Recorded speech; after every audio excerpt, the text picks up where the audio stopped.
It's lovely to see you and have a virtual cuppa. I have actually got one right here. I wish I could say the same.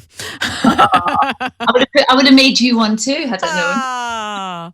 It's lovely to catch up because obviously it's so weird and so different and it's very unsettling, this whole lockdown time. How's it for you? Do you know, I feel, I mean, I know circumstances for so many different people, it's so different, isn't it, for various people? And there's been lots of good things and lots of bad things about all of this. But on a personal level, I'm kind of really relishing the time I've got with Chris and the children, and just, literally smelling the roses in my garden and just appreciating everything around me, contacting people I haven't seen for ages on Zoom. And I'm just kind of really enjoying the level playing field and the downtime that this has brought. I know, I actually find that I'm speaking to more people and contacting more people than I usually would. It's Absolutely. lovely. And I still have a hangover on a Saturday, so, it feels quite normal. I actually think that Zoom hangovers are worse than normal hangovers. Oh, gosh, they really are, Jenny, but at least you don't have to call a cab at the end, you just crawl up the stairs. This is true. I was also saying those people in the Zoom bars, which is basically your kitchen, the license is like, it never ends, does it? Never ends. And I'm in a constant lock-in. So. But I am pleased to see, I love my running, and I'm pleased to see that you are out and about running a lot. I have run every single day for 6 weeks. Well done. Honestly, it's now, I'm definitely addicted. When something becomes a proper habit, I was thinking if I could just do this for 20, I think it's 22 days and it's a habit, isn't it? So I've gone past that. I absolutely love it. Holly, my little 8-year-old, is normally with me on her bike. So she's done 4 miles every single day as well. So she's done brilliantly. Honestly, I've just fallen in love with running again. It's been fabulous. It's really nice. And also, as you say, it's so nice to spend time with, the little ones. My 8-year-old as well. She comes out on her bike sometimes with me, but she's more like a really strict personal trainer. Come on, faster. I love that. I know. But also, so all these people who have been spending time at home, WFH or hanging out with the family, we actually are filling our time doing things at home. Yet you have added in something extra into the mix. So you're not content with just cleaning out the cupboard in the hall, which is what most people are doing, or that drawer in the kitchen. You've been making music. Well, I have. It was actually done before all of this. I sort of announced that I was doing an album, which was all ready to be released around this time, sort of March, April. We put it on hold, obviously. We'll bring that out whenever the time is actually right. But I had a song on there, and I was talking to Marks and Spencer's about it just last week because, funnily enough, I've become quite friendly with them. And over Christmas, when I was recording the album with an orchestra, some of them came down and we had a few bubbles and stuff because it was Christmas. So they knew it was on the album, and we decided to release their beautiful All In It Together t-shirts and my song Somewhere Over the Rainbow that was already on the album, already done. I didn't have to go into an airing cupboard and record it. It was brilliantly already perfectly done, and we would do it all together. So we've all done it together. We're all in it together, and all the money goes to NHS charities together. Oh, amazing, because that is the charity that we're trying to raise so much money for at the moment. Absolutely. And the song is just an obvious choice. I mean, every week when a wonderful, because so many people have been doing this. So when a charity record's come out each week, I've kind of gone, Somewhere Over the Rainbow will be out next week. I'm sure somebody will think of that. And then it didn't. And I was like, right, okay, we can do this then. Let's us be the ones, because we've already got it in the bag and it's going to go to an amazing cause. Yeah, God, it's a perfect song actually for this time as well. Because it's the symbol, isn't it? It's the symbol of hope. It's in every window, everywhere I've seen. And it's just, I think it's the symbol that we will always think of this time, good and bad. I mean, we always hear this song, like Britain's Got Talent auditions, X Factor auditions. They always bring in someone that has a go at Somewhere Over the Rainbow. And by the way, sometimes it's like, if I sang, it'd be awful. But I've heard yours. Oh my God, it's amazing. Thank you, Jenny. Do you know, really embarrassingly, when I signed off on the actual album, I thought I'm going to ring Simon and I'm going to see what he thinks. I didn't have to do that because he offered for me to sing on live on Britain's Got Talent without hearing anything. But I thought I'll go around, I'll have a cup of tea. And I had to sit in his lounge like this while he listened to every single track. He was lovely, but that is not something I ever want to put myself through again.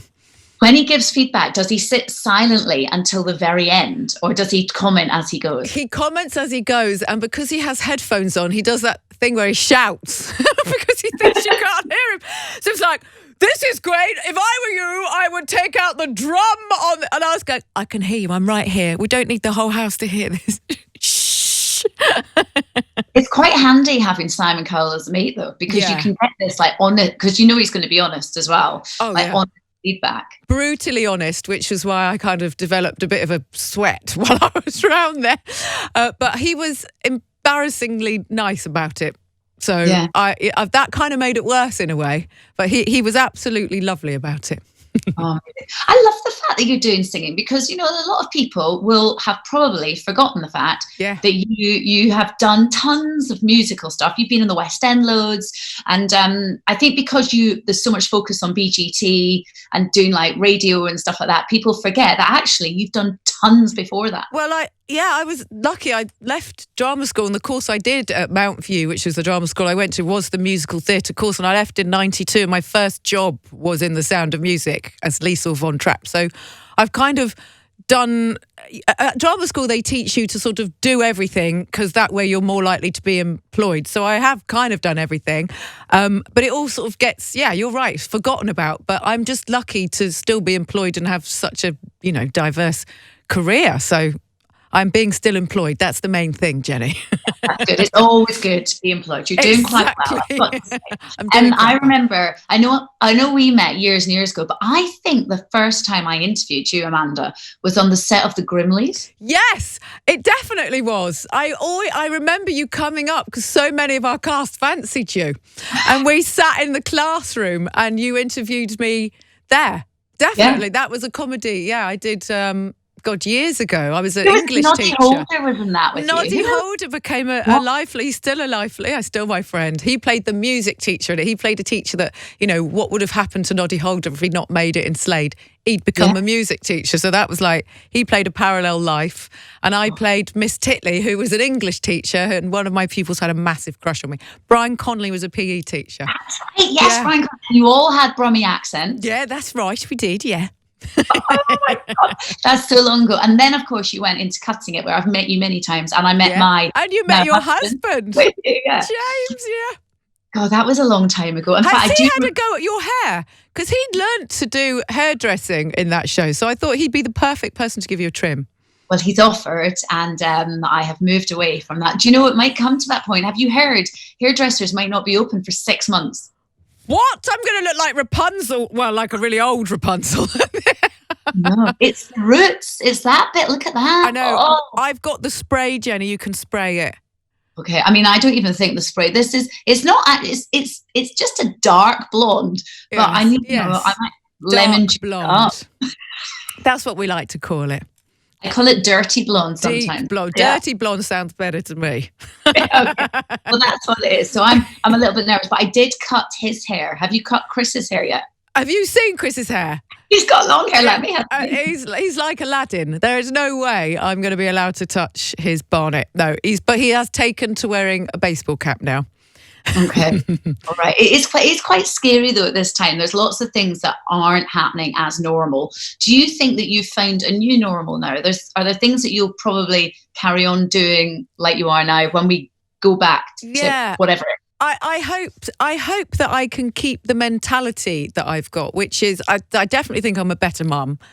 I know I'm a better wife, because I don't have that thing of come on, hurry up. You know, when you sort of your whole day it's just squished in and you have to get everyone ready, homework done, everyone in bed. It just seems much more chilled now. And I've looked at the clock and I've thought everyone is still in the bed at the right time that I would want them to be in if they were going, well, they do have a routine now, but if they were physically going into school. So I prefer this me, and I keep saying to myself, just chill out, take a step back, enjoy your children, because the time flies past. And I just hope I'm a less rushy Mandy after this has gone down. I'm going to do less, Jenny, as well, to be honest. I prefer doing less. I actually think it sounds like you do quite a lot, even in lockdown, to be perfectly honest. And do you think that with all the music, so the album will come out later on, is there any Have you revealed what kind of stuff's in the album? It's very family based, which is again another like the perfect reason to release the single, because it's every single song has got a story behind it, or it's got something to do with my children or my family or Chris. On the album cover I've written a little sort of piece about why that song is significant. So nobody's chosen them for me. I've chosen them with Chris. We've been working on it for 2 years.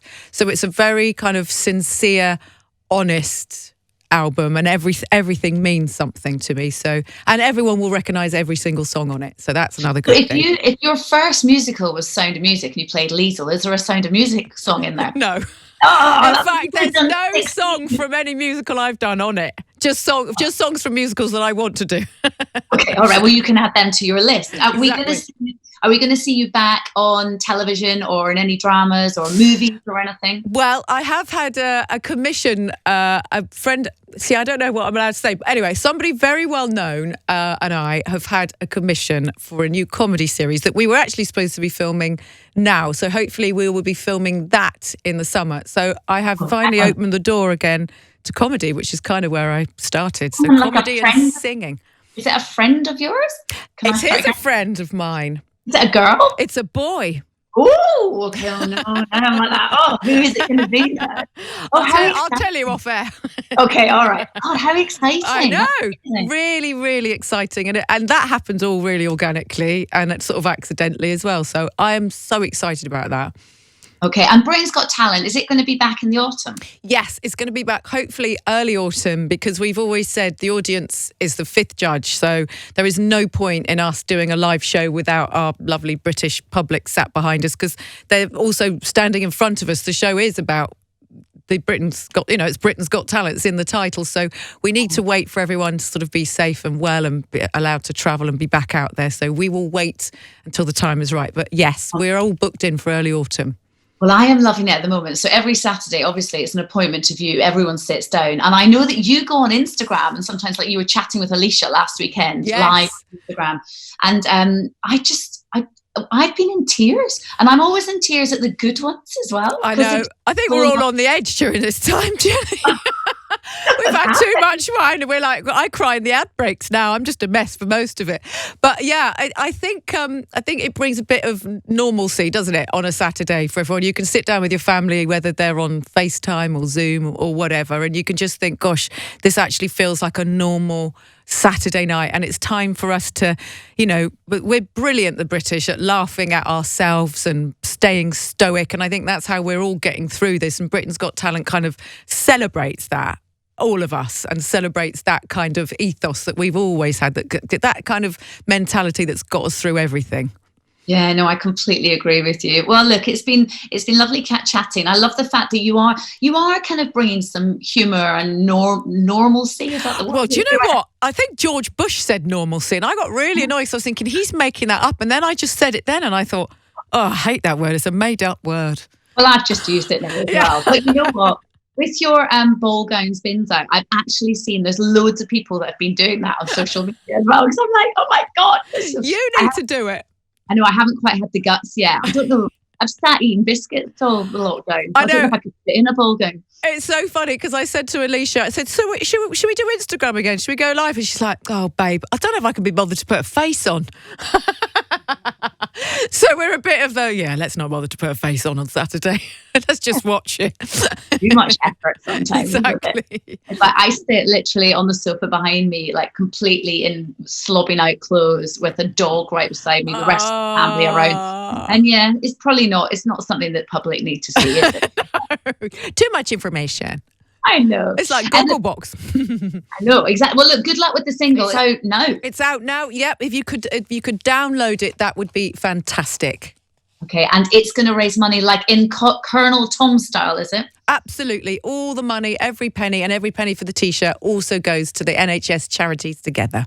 Okay, and can I just say on that note, how amazing is Colonel Tom? Oh, I know. What a sweetie. I've got such a soft spot for him. He's been so flirty, Jenny. No, I was thinking he has a soft spot for you as well.